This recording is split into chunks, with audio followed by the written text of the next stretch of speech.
Dia diselamatkan karena di detik-detik terakhir hidupnya dia mendapatkan pengampunan dosa berkat pengurapan orang sakit itu tadi. Tetapi jika Tuhan masih menghendakinya untuk berkarya, maka dia juga pasti akan hidup, dia akan sehat, dan dia akan meneruskan segala perjuangan hidupnya di dunia, di tengah keluarga dan masyarakat. Sekali lagi, inilah kehendak Allah. Dan yang namanya orang benar adalah orang yang terbuka pada kehendak Allah ini, bukan orang yang memaksakan kehendaknya sendiri pada Allah. Maka mari kita menjadi tulus seperti anak-anak tadi. Kita mencoba semakin terbuka pada kehendak Allah itu.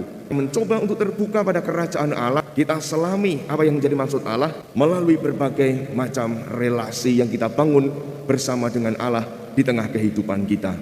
Kita usahakan kedekatan relasi dengan Tuhan dengan sungguh-sungguh agar kita sungguh bisa mengenal maksud Allah. Menjadi orang-orang benar di hadapan Allah. Dan kita berdoa bagi sesama kita yang membutuhkan doa-doa kita. Awalilah kurbanmu pada Tuhan, siapkanlah hatimu, curahkanlah hati nurani kita, persatukanlah dengannya. Mohon kuat dalam percaya, besarkan pengharapanmu. Mohon kurnia dan rahmat Tuhan, agar cinta Tuhan dan teman. Dalam nama Bapa dan Putra dan Roh Kudus, amin. Amin. Rahmat dan damai sejahtera dari Allah Bapa dan dari Tuhan kita Yesus Kristus bersamamu. Dan bersama rohmu. Selamat pagi berkah dalam. Selamat pagi berkah dalam. Kita siapkan hati dan budi kita dengan terlebih dahulu menyesali segala dosa dan kelemahan diri kita di hadapan Tuhan, agar kita pantas untuk merayakan perayaan Ekaristi kita pada pagi hari ini. Kita hening sejenak. Ibu bapak dan saudari-saudara yang terkasih, selamat pagi berkah dalam. Selamat pagi berkah dalam. Di dalam bacaan yang pertama tadi ada satu kalimat yang bagi saya sangat menyentuh di dalam perjalanan hidup saya secara pribadi. Mungkin panjenengan juga bisa merasakan dalam hidup panjenengan. Ketika dulu tahbisan, saya menyadari betul bahwa saya ini bisa ditahbiskan sampai pada tahap tahbisan imamat. Saya menyadari sebagai orang yang sangat rapuh dan lemah, saya sendiri nampaknya tidak pantas untuk menerima rahmat tahbisan itu. Tetapi ada faktor lain yang nampaknya kuasanya itu lebih besar daripada apa yang saya sadari dalam diri saya sendiri. Faktor lain itu adalah faktor doa. Doa dari banyak orang yang selama hidup saya rasakan sungguh sangat mendukung dan berharga sekali. Baik itu dari orang tua, baik itu dari keluarga, tetapi yang tidak bisa ditinggalkan adalah dari banyak umat yang membutuhkan pelayanan pastoral. Semuanya itu membuat saya dan juga teman-teman sadar betul bahwa kuasa doa itu sangat besar. Maka dalam bacaan yang pertama ada satu kalimat bahwa doa orang benar jika didoakan sungguh besar kuasanya. Bagi saya kalimat ini secara pribadi menjadi kalimat yang sangat menyentuh sekali. Bagi hidup panjenengan, semoga kalimat ini juga memiliki suara di dalam hati dan sungguh-sungguh kita sadari sebagai sebuah ajakan bagi kita juga untuk berdoa, senantiasa berdoa, tetapi juga mengusahakan doa itu sebagai orang yang benar di hadapan Allah.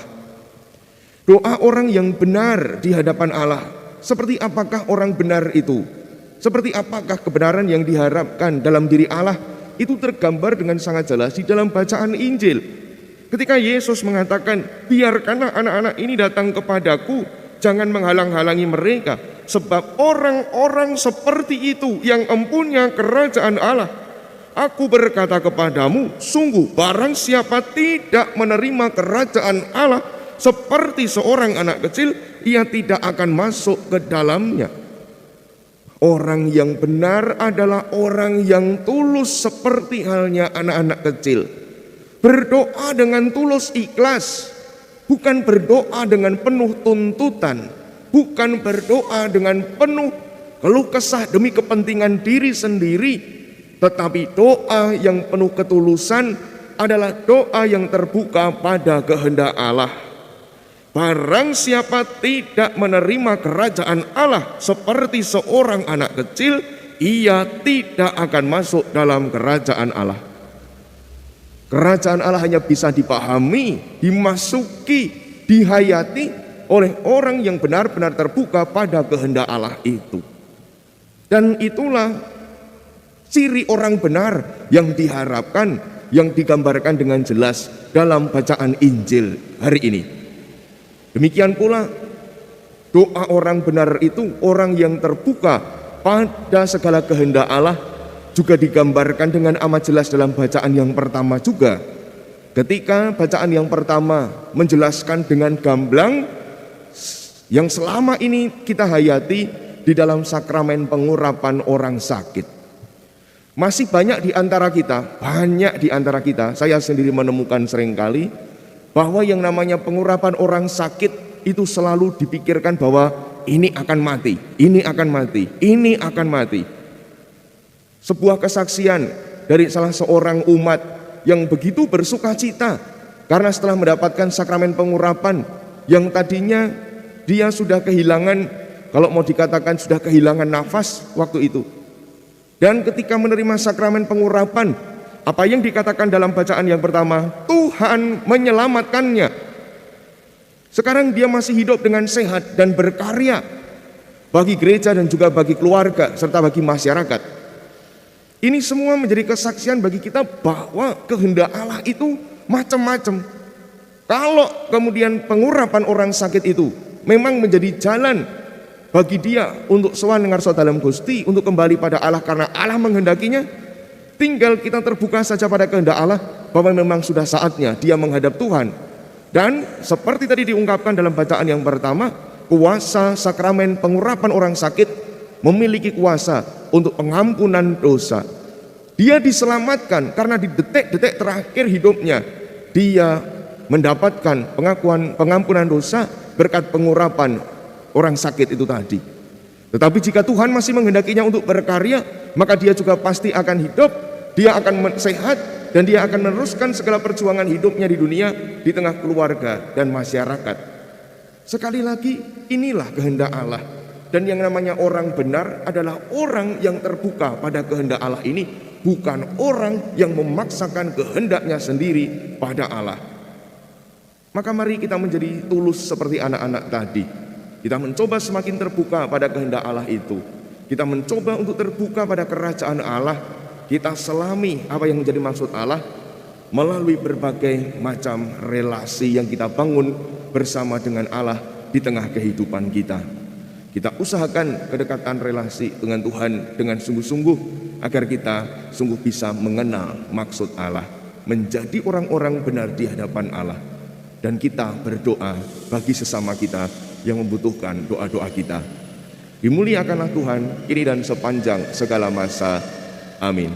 Agunglah misteri iman kita, penyelamat dunia, selamatkanlah kami, karena melalui salib dan kebangkitan-Mu, Engkau telah membebaskan kami.